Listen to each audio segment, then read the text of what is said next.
Nakdun uang adalah salah satu istilah jual beli dalam fikih muamalah bagian kedua. Secara terminologi, uang diartikan oleh Al-Ghazali dan Ibn Khaldun sebagai apa yang digunakan manusia sebagai standar ukuran nilai harga, media transaksi pertukaran dan media simpanan. 12 dengan penjelasan. 1. Uang sebagai ukuran harga. Abu Ubaid W. 224H menyatakan bahwa dirham dan dinar adalah nilai harga sesuatu, sedangkan segala sesuatu tidak bisa menjadi nilai harga keduanya.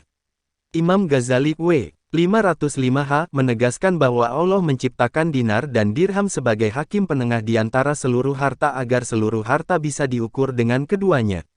Dikatakan, unta ini menyamai 100 dinar, sekian ukuran minyak zafaran ini menyamai 100. Keduanya kira-kira sama dengan satu ukuran, maka keduanya bernilai sama.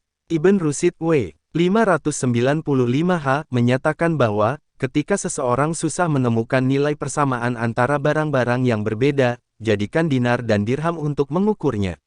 Apabila seseorang menjual kuda dengan beberapa baju, nilai harga kuda itu terhadap beberapa kuda adalah nilai harga baju itu terhadap beberapa baju. Maka jika kuda itu bernilai 50, tentunya baju-baju itu juga harus bernilai 50. 2. Uang sebagai media transaksi. Uang menjadi media transaksi yang sah yang harus diterima oleh siapapun bila ia ditetapkan oleh negara. Inilah perbedaan uang dengan media transaksi lain seperti cek.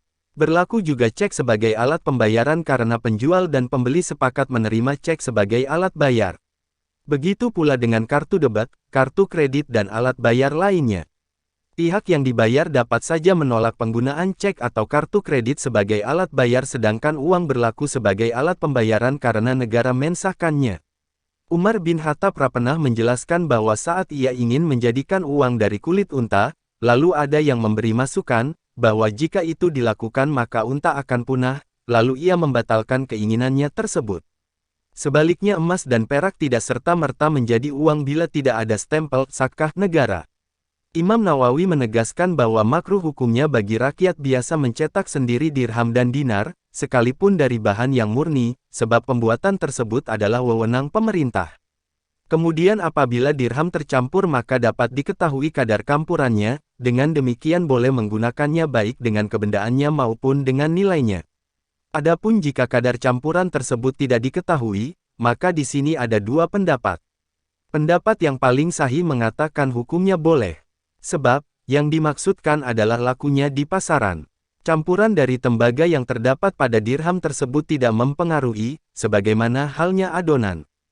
3. Uang sebagai media penyimpanan nilai. Al-Ghazali pernah menjelaskan bahwa karena disebabkan oleh jual-beli, muncul kebutuhan terhadap dua mata uang. Seseorang yang ingin membeli makanan dengan baju, dari mana dia mengetahui ukuran makanan dari nilai baju tersebut? Jual-beli terjadi pada jenis barang yang berbeda-beda seperti dijual baju dengan makanan dan hewan dengan baju. Barang-barang ini tidak sama, maka diperlukan hakim yang adil sebagai penengah antara kedua orang yang ingin bertransaksi dan berbuat adil satu dengan yang lain. Keadilan itu dituntut dari jenis harta. Kemudian diperlukan jenis harta yang bertahan lama karena kebutuhan yang terus-menerus. Jenis harta yang paling bertahan lama adalah barang tambang. Maka dibuatlah uang dari emas, perak, dan logam. Ibnu Khaldun juga mengisyaratkan uang sebagai alat simpanan. Ia menyatakan, kemudian Allah Ta'ala menciptakan dari dua barang tambang, emas dan perak sebagai nilai untuk setiap harta. Dua jenis ini merupakan simpanan dan perolehan orang-orang di dunia kebanyakannya. Dari ketiga fungsi tersebut jelaslah bahwa yang terpenting adalah stabilitas uang, bukan bentuk uang itu sendiri. Uang dinar yang terbuat dari emas dan diterbitkan oleh Raja Dinarius dari Kerajaan Romawi memenuhi kriteria uang yang nilainya stabil. Begitu pula uang dirham yang terbuat dari perak dan diterbitkan oleh Ratu dari Kerajaan Sasanid Persia juga memenuhi kriteria uang stabil.